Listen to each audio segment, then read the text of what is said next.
warahmatullahi wabarakatuh. Teman-temanku dimanapun Anda berada, selamat datang di channel YouTube kami, Kaboli Family.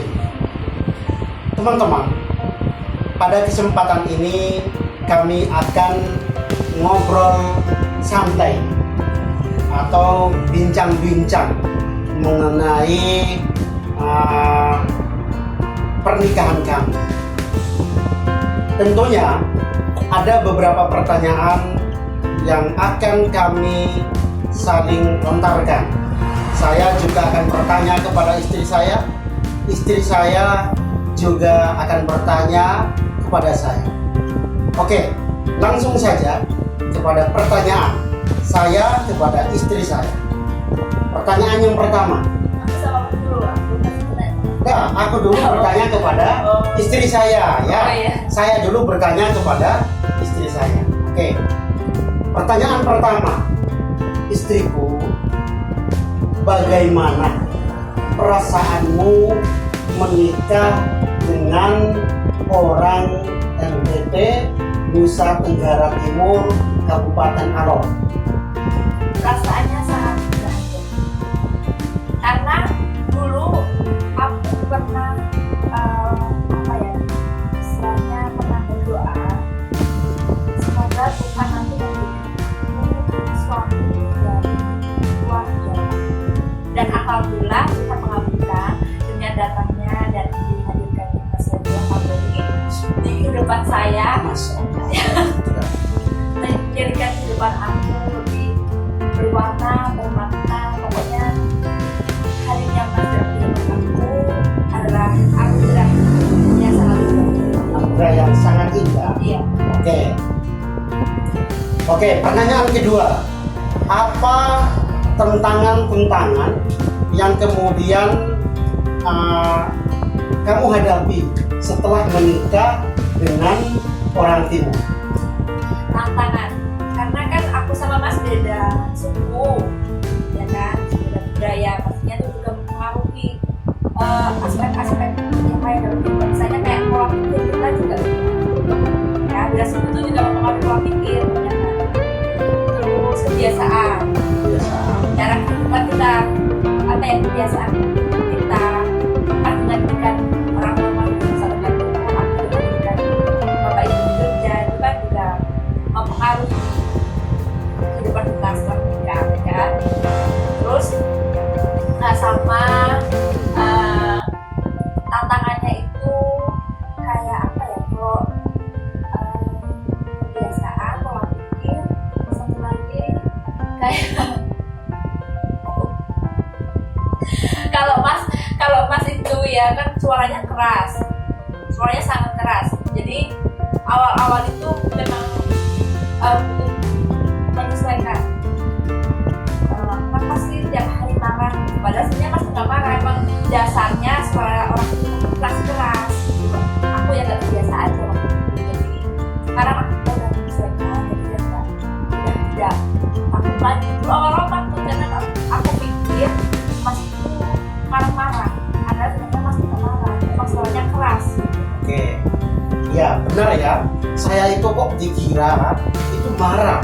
Waktu saya telepon dengan keluarga, suara saya keras, dibilang, Mas jangan marah-marah toh sama bapak ibu. Padahal saya telepon sama bapak ibu itu lagi bercanda dengan suara yang keras. Dikira saya marah-marah. Iya. Itu. Jadi saya terkadang saya itu kok dikira marah-marah terus. Sampai kadang saya bilang, Dek, saya itu nggak marah. Nah, waktu saya bilang, Dek, saya itu nggak marah dengan nada yang keras, juga dia mengira saya marah. Masya Allah. Jadi perkiraan-perkiraan negatifnya dia itu justru menguji keimanan saya, kesabaran saya lebih dalam lagi, dan juga menjadi pembelajaran untuk dia sendiri.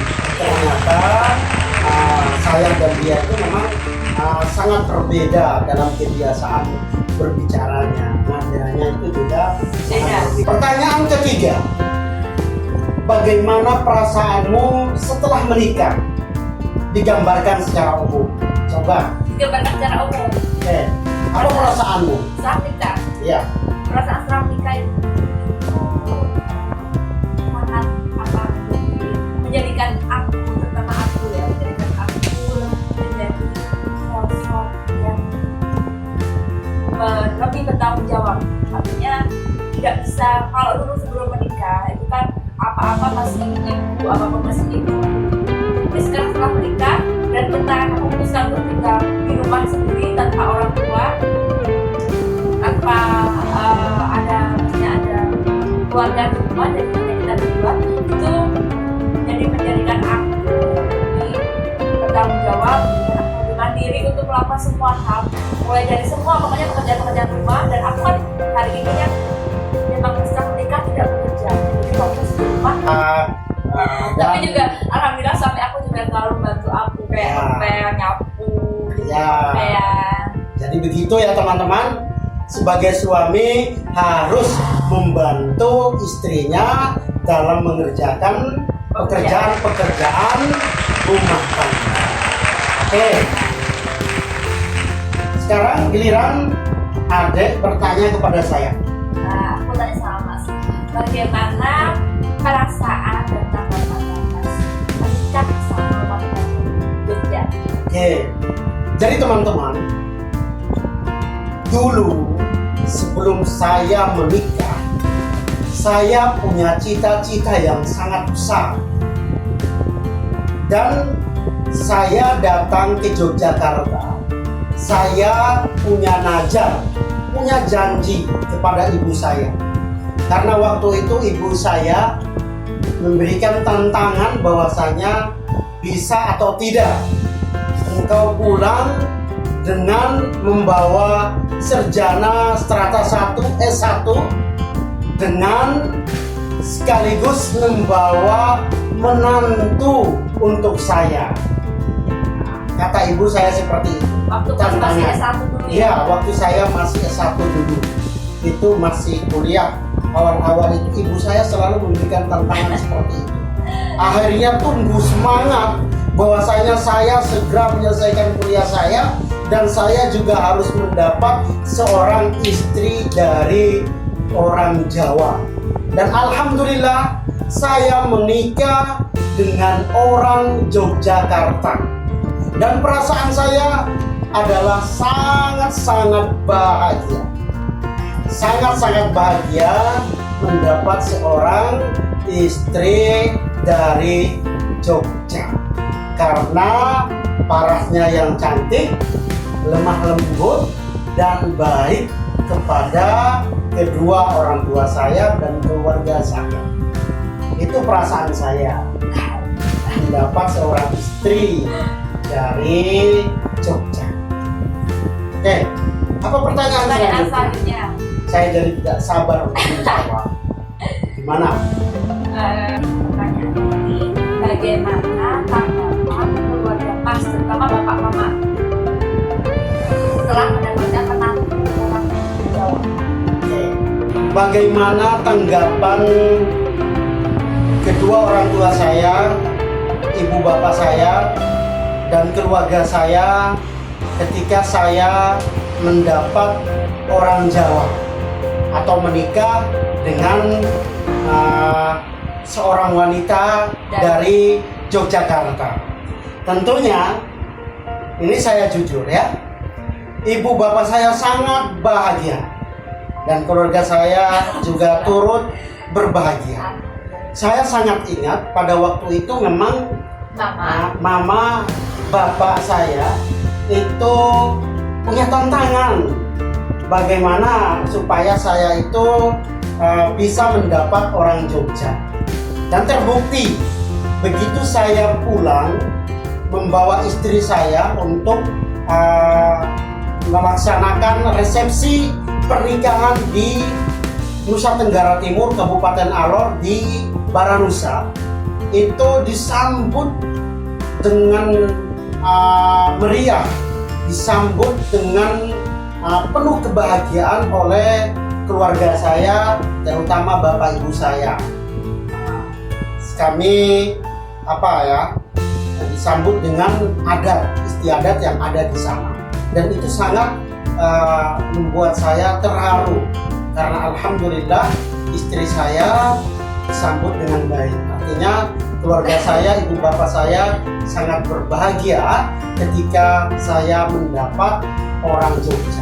Dan teman-teman, ketika kami sampai di rumah, ibu saya dan bapak saya sangat terharu sampai menangis memeluk menantu mereka, yaitu istri saya. Menangis, peluk dengan erat. Terima kasih sudah menerima anak kami sebagai suamimu yang akan membimbingmu, dan engkau akan hidup bersamanya, dan engkau akan memberikan keturunan-keturunan yang insya Allah soleh dan soleha untuk kamu, yang berguna bagi nusa dan bangsa. Jadi tanggapan keluarga saya, mereka sangat baik. Ya, oke. Pertanyaan ketiga buat Mas. Pertanyaan terakhir ya. Bagaimana perasaan Mas setelah menikah? Bagaimana perasaan saya setelah menikah? Teman-teman, perasaan saya setelah menikah, tentunya saya merasa sangat terurus. Istri saya yang saya cintai, saya sangat merasakan saya itu sangat terurus, dan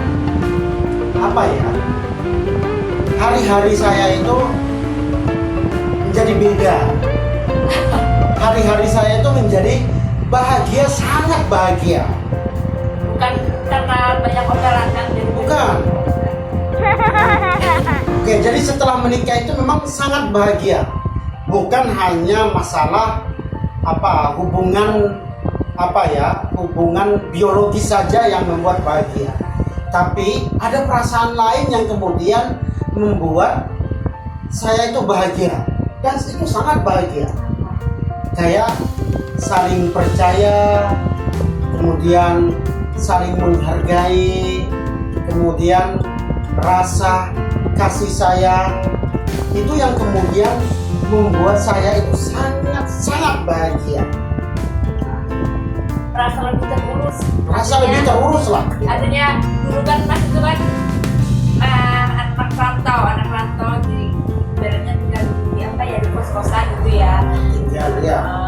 Tinggal sendiri. Tinggal sendiri tanpa orang tua, tanpa keluarga.